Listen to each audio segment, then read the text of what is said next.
Hey guys, breaking news is in the building. Well, we're gonna have to sing a bit of Ducktorious first and foremost for Tyson Fury. Ducktorious, we are. He is Ducktorious Tyson Fury.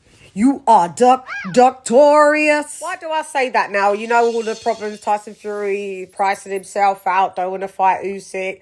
The Saudis said no, we can't give you that money. He doesn't want to do 50-50 of Usyk in Wembley. Don't want to do the winner gets 60-40. And then this comes along. But actually, let me just rewind it back. Just 24 hours ago, I had the great Steve Kim on my show and we discussed this topic. Stand by. Said in the past, not that it necessarily matters, but there is a pattern here with Usyk. If you look at Usyk's history, LadyChann, going all the way back to his first fight with Junior Makabu at the Forum in LA, which I was at. That was Bernard Hopkins getting thrown out of the ring or punched out of the ring by Joe Smith Jr. Yeah. LadyChann, literally every single fight almost, it seems as though Usyk has no problems going to someone's backyard or their home country and just doing the business and getting the job done. So there's two ways you could look at that 50-50, 60-40 split if it's going to be in Wembley. One way you could say is, well, Usyk has 3 belts, and he's taking the risk by going on the road. It's no longer a neutral setting. Maybe he has earned that 50-50 split. But on the split side, you can't argue, well, Tyson Fury's the bigger draw. He's the hometown fighter. He's probably a bigger ticket seller. And it's 60-40. Now, as it relates to the belts, LadyChann, I will say this. Just because one guy has more of the belts does not necessarily give him a leg up. I still remember Gennady Golovkin having most of the belts coming into their bout against Saul Canelo Alvarez. But Alvarez was the draw. He was the A side. Yeah. So he did get the majority of the money. But I will say this. If Tyson Fury ends up fighting anybody else but Usyk in his next fight, he should take all the shit that comes his way.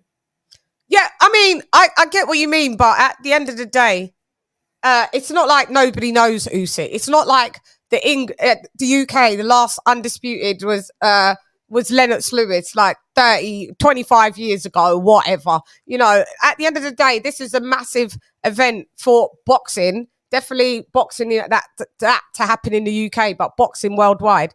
Like, if you really want to fight the geezer, and he's a pumped up middleweight, cruiserweight, dosser, and all of the shit that you've been calling him, because these are the names that you like to call him. Look. You're just a pumped up middleweight, pumped up middleweight, cruiserweight. Beat the pumped up middleweight, cruiserweight, pumped up middleweight, cruiserweight. Beat him then. Do 50-50, because when you wanted to fight Anthony Joshua, and it was the same kind of vibe then the first time, Anthony Joshua in the end was just like, okay, we'll just do 50-50. You know, it's whatever. And then you've seen him do it even reverse for Anthony Joshua. You take 60-40.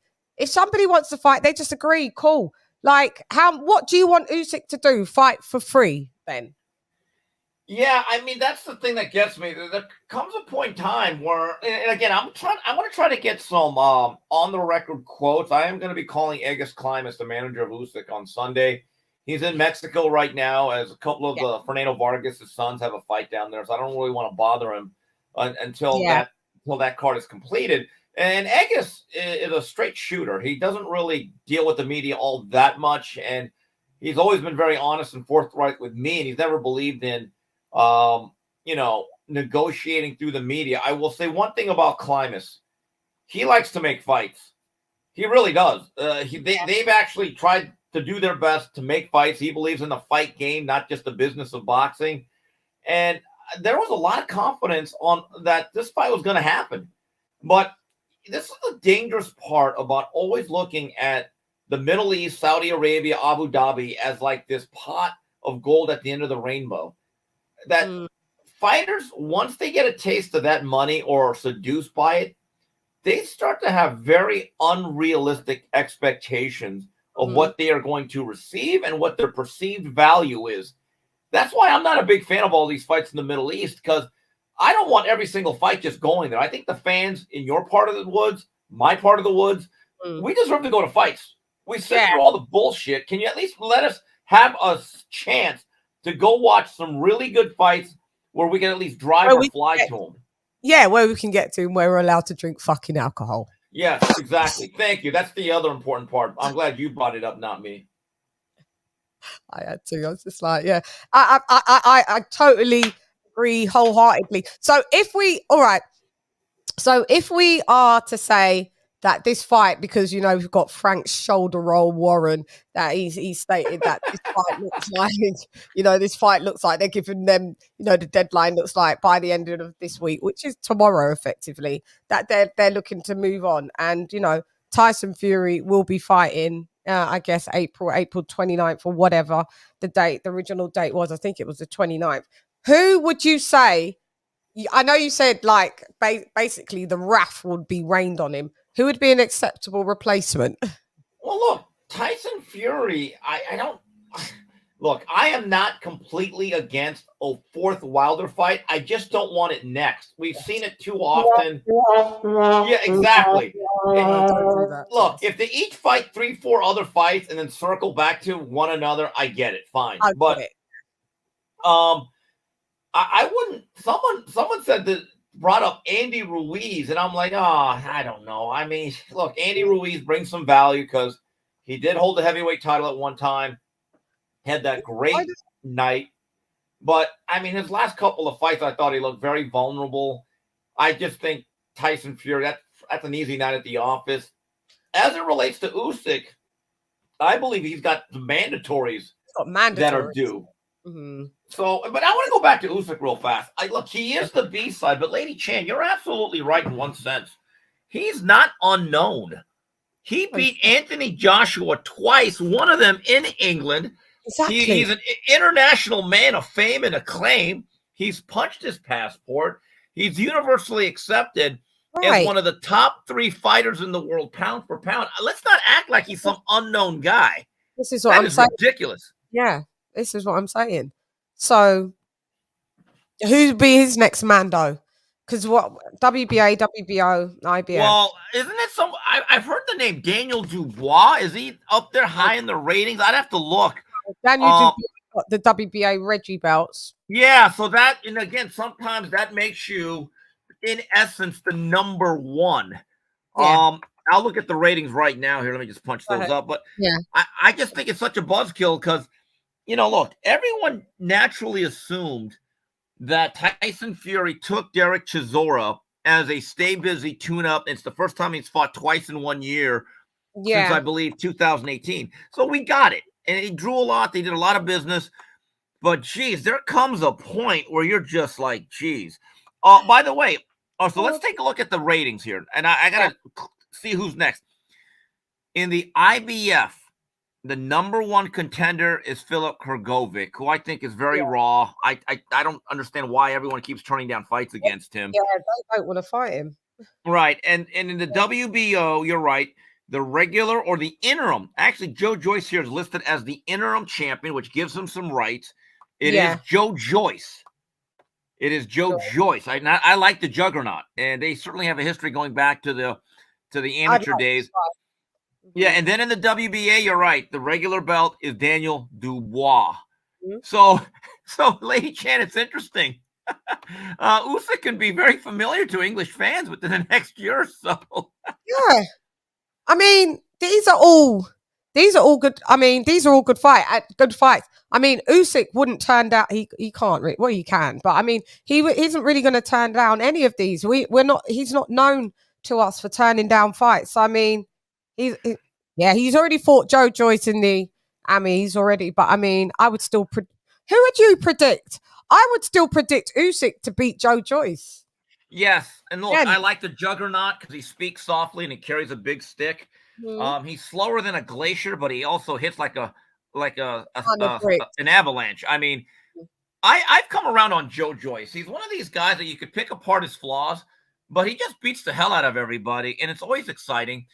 There's an amateur history there. I'm sure people have seen that World Series of Boxing fight that they had. Mm-hmm. Here's the thing. Joe Joyce is into his mid to late 30s, is he not? He's 37. Yeah, he's later. Yeah, so you got to kind of get him a title shot as sooner rather than later. I don't think Daniel Dubois has ever been the same fighter Since after basically having to wave the white flag against Joe Joyce. Yeah. In fact, his last fight, he looked very shaky in round number 1. No, you got knocked down by a cruiserweight, didn't ya, Daniel? Yeah, but outside of that, it was a great night. Anyway, but see, then he's trash. So I think there is some credibility issues with Dubois now. With the trash. juggernaut Credibility issues. He Yes. ain't that good. Right. So the juggernaut Joyce against Usyk in England, you could do Big a fight. legitimate crowd. That's a massive fight. Right. And A so massive British fight. so Lady Chann, it's one thing for Usyk to be able to skate around and outbox and outmaneuver Joyce for 5 rounds. Can he do it for 12? That's the question. Yes. I wholeheartedly believe yes.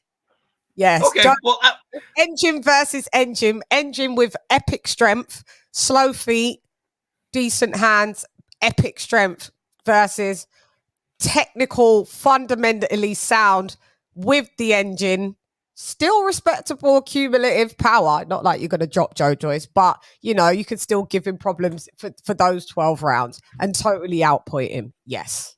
I think Joe Joyce, he would get hit so much, he might break both of Usyk's hands. Yeah. I mean, seriously. So there are some options, but I'll tell you what. So let me go back to the WBC rankings. Oh my God. Tyson Fury is Deontay Wilder. If they fight again next, this is going to be the Fast and Furious franchise of boxing. It's just, again, I don't need to see that again. I really don't. Yeah, we don't. That's what I'm going to be. But I mean, wouldn't that 24 hours later. Stand by.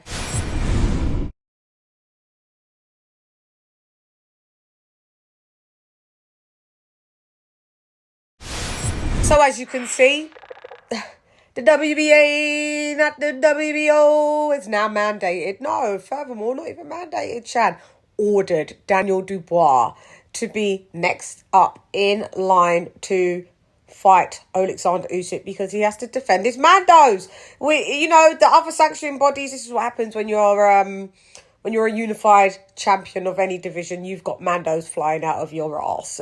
The mandos are in the building. Order in the court. The court cases are in the building. Yeah, this is what happens when you fuck up and you duck. And Tyson Fury is fucked up and he's ducked. I don't want to see you Furytes down below. Because, your leader has failed. It's a failed build. The ducking has entered the building. And if you're really real fans of the sport of boxing, you will realise that how Tyson Fury is manoeuvred is not on. It's Ducktorious. So let's see if he fights Daniel Dubois, Oleksandr Usyk. If not, we said you shift over to the IBF. You got Philip Ergovich. I don't know. And the list goes on. Back over on the WBA, you got... Who else have you got on the WBA? Martin Bakole. So breaking news. Tyson Fury is Ducktorious. He is. Anyway, breaking news. Tyson Fury is Ducktorious. And the WBA has mandated, because Daniel Dubois does have the WBA Reggie belt, he fought Kevin Lorena, another cruiserweight. That'll give you some problems. Well, now you've got upped it. Daniel Dubois fighting Oleksandr Usyk. He's gonna lose. Here comes the second loss in the building. And I mean, if he has to fight, if that gets a miss and he has to fight, because Daniel Dubois did sustain an injury against Lorena. But if he can't fight, and then you have to fight Martin Bakole. I mean, Martin Bakole is basically a little better Derek Chisora, and I wouldn't see that geezer posing any problems for Oleksandr Usyk, to be fair. There's problems because it's heavyweights, but I mean, I would expect Oleksandr Usyk to get a comfortable points decision. So anyway, Tyson Fury's Ducktorious, and Oleksandr Usyk has been ordered by the WBA to fight Daniel Dubois. Anyway, I'm gone. Hey girl, it's LadyChann, but none less. Come box with Chan. Gyan. Ducktorious, we are. He is. Ducktorious Tyson Fury. He is Ducktorious. Gyan.